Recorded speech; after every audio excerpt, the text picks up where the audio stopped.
Let's begin with a secret that dismantles everything you've been conditioned to believe about female attraction. The polite gestures, the logical arguments, the relentless accommodation. You've been told these are the keys to a woman's heart. This is a lie, a comfortable fiction designed to keep men predictable and harmless. The biological truth is that her desire for you is not earned through your compliance. It is triggered by your resilience. Every conversation, every shared glance, every seemingly innocent question is an unspoken audition. She isn't testing your knowledge, your kindness, or your wallet. She is testing your frame. Your frame is your reality, your core principles, your emotional center of gravity, the unwavering world you operate from. She is subconsciously probing its integrity, pushing against its walls to see if it will bend to hers. This isn't a conscious choice she makes. It's a deep survival protocol, an ancient program running in her DNA to find a man whose reality is strong enough to weather a storm. Pass her test, and a primal switch is flipped. Désir ignite. Fail, and you don't just lose her interest. You cease to exist in her romantic universe. You become invisible. This isn't a social game, it's a biological mandate. The reason you consistently fail her tests is simple, yet profound. You are only participating in one of the two conversations that are happening. You think you're in a dialogue, but you are actually in a duplex transmission, and you've been deaf to the most important frequency. The first conversation is the one you recognize. It is the logical, surface-level channel. It consists of words, facts, questions, and plans. It is the civilized, socially conditioned layer of interaction. Men are trained from birth to operate exclusively on this channel. We are taught to be problem solvers, to listen to the words spoken, and to provide a logical, agreeable solution. When she speaks, you hear the words and your mind immediately shifts into a mode of analysis and accommodation, seeking the right answer that will please her. But beneath this, a second, far more powerful conversation is taking place. This is the biological, emotional channel. It is not communicated through words, but through subcommunication. Your tonality, your eye contact, your posture, the speed of your response, your emotional state. This channel doesn't care about your logic, it cares about your strength. Her tests are not verbal puzzles for you to solve. They are probes, carefully calibrated signals sent directly into this second channel. Her words are merely the delivery system for the real question. When she says, "We should hang out sometime," the logical channel hears a vague suggestion. The biological channel is testing, will you lock me down with a definite plan, or are you too afraid of rejection to lead? When she asks a favor, the surface question is about the task, but the biological question is, are you a man who can be led, or do you lead? Consider the classic scenario. You ask her where she wants to eat. She replies, "Oh, I don't care, you pick."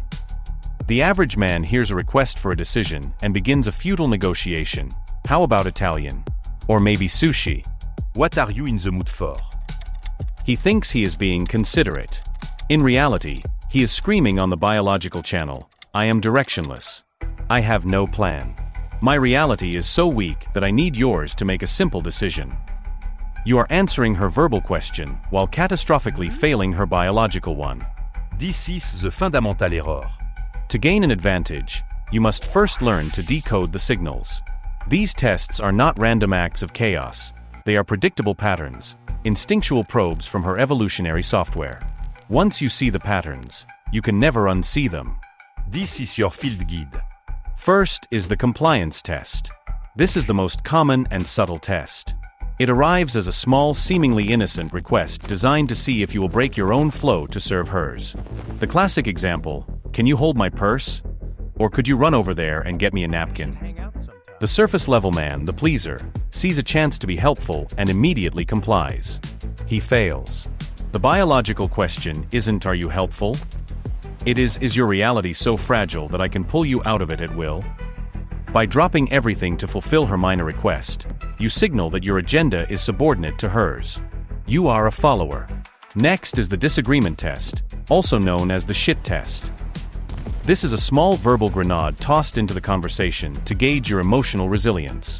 It can be a playful jab, "I bet you say that to all the girls," a challenge to your opinion, "You actually like this music," or a mild insult, "That shirt is an interesting choice."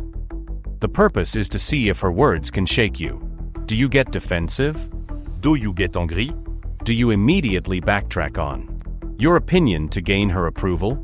Any reactive behavior is an instant failure. Her ancient survival software is scanning for a man who is an emotional rock, whose self-worth is internally generated, not externally validated by her. She needs to know that under pressure, you won't shatter.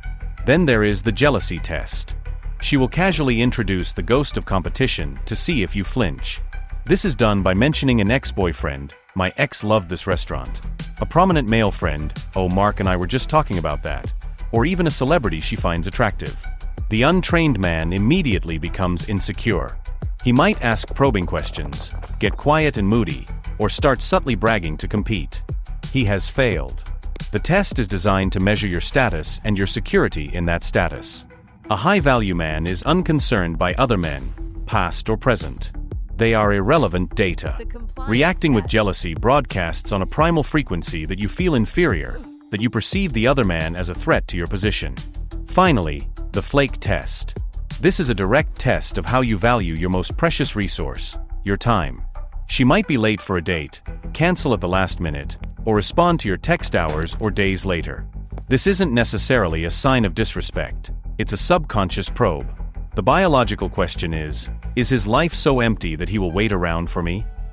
A man with a mission and a purpose has a high opportunity cost for his time. He will not tolerate it being wasted. The man who waits patiently, who double texts, who immediately reschedules at her whim, signals that his time has no value. He signals that he has nothing better to do than wait for her. He fails the test. Recognizing her tests is merely the diagnosis. Now, we begin the treatment. The secret to passing these tests is not found in a script you memorize, but in a complete recalibration of your internal reality. Frame is not something you do, it is something you are. You cannot fake it. Her nervous system, honed over millennia, will detect the fraud in an instant. The goal is to build a frame so solid that her tests bounce off it harmlessly. First, you must adopt the core emotional state, amused mastery. You must reconceptualize her tests. They are not an attack, they are a sign of her engagement. A woman who is not interested will not waste energy testing you. A test is a compliment wrapped in sandpaper. She is intrigued, and she is playing a game to see if you are a worthy opponent. The gravest error you can make is to take this game seriously. When she pokes you, she wants to see a calm, grounded man who smiles, unbothered by the little drama. Your internal monologue should shift from "oh no, she's challenging me," to "ah, this is fun. Let's play." From this state of amused mastery, your tactics will flow naturally. Instead of reacting defensively, you will learn to deflect with humor and strength. One of the most powerful verbal techniques is to agree and amplify. When she lobs a disagreement test like, "I bet you say that to all the girls," the weak man denies it. "No, of course not." The man with frame agrees with her premise and exaggerates it to an absurd level. Only on Tuesdays, and only to the ones with impeccable taste. You barely made the cut. You have taken the power from her challenge by refusing to be affected by it. Similarly, you must learn to reframe, don't defend. When your opinion or choice is questioned, never justify yourself. Justification is a plea for approval. If she says, "That shirt is," a hug she says, "That shirt is." Like Lascelles was, and Lalez of clothes, if she says, "That shirt is." Reframe it. A playful, confident response could be, "It takes a certain level of sophistication to appreciate it. Don't worry, we'll get you there." You haven't sought her approval. You have playfully positioned yourself as the arbiter of taste. Ultimately, these techniques are the branches of the tree. The roots, the unshakable foundation, is this: your mission is your anchor. A man whose life revolves around gaining the approval of a woman has no woman has no woman has no woman has no plaisel, has no what is no basul, there's no flat and less. A playful approval of a woman has no able or plebeit. His reality is weak and parasitic. A man who is building a business, mastering a craft, pursuing a grand vision, his reality is powerful and self-contained. He is not easily pulled into her emotional storms because he is anchored to something far greater. His mission provides the ultimate center of gravity. Her tests become what they truly are, insignificant ripples on the surface of his deep ocean. Do not mistake this for a preference, for a preference, for a preference. This is for a preference. This is a reference. This is a preference. This religion last, the direction of latitudes of emotional stings. This religious preference for preference. This is the places is for preference. This is not a social trend or a matter of opinion. This is a fundamental law of sexual dynamics etched into the human nervous system. A woman cannot feel safe with, and therefore her body cannot become genuinely attracted to, a man whose reality is weaker than her own. It is a biological impossibility. Every time you fail one of her tests by becoming defensive, overly compliant, or emotionally reactive, you send a powerful signal directly to her ancient survival brain. The signal is this: under pressure, your world will collapse into hers. You are not a rock. You are sand. This is the ultimate biological red flag. The choice, therefore, is brutally simple, and there is no middle ground. You can learn the secret language of frame and become a source of masculine stability that is magnetically attractive on a primal level. Or you can ignore it, continue to operate on the surface level of logic and compliance, and be perpetually relegated to the one place desire can never grow, the friend zone. You will become a utility, not a temptation, a resource, not a reward. So you see, these tests are not a curse. They are not a curse. They are tests are not a curse. They are not a curse. They are not a curse. They are not a curse. They are not a curse. They are not a curse. They are not a curse. They are not a curse. They are become a utility, not a curse. They are not an obstacle to her attraction. They are the most direct map to it. Each test is a doorway, an invitation from her subconscious for you to reveal your true masculine core. She isn't trying to break you. She is hoping you won't break. She is subconsciously asking to see the real you, the man who stands firm in his own reality, unswayed by the chaos of her emotional world. When you can stand in that truth, you become a sanctuary for the sanctuary for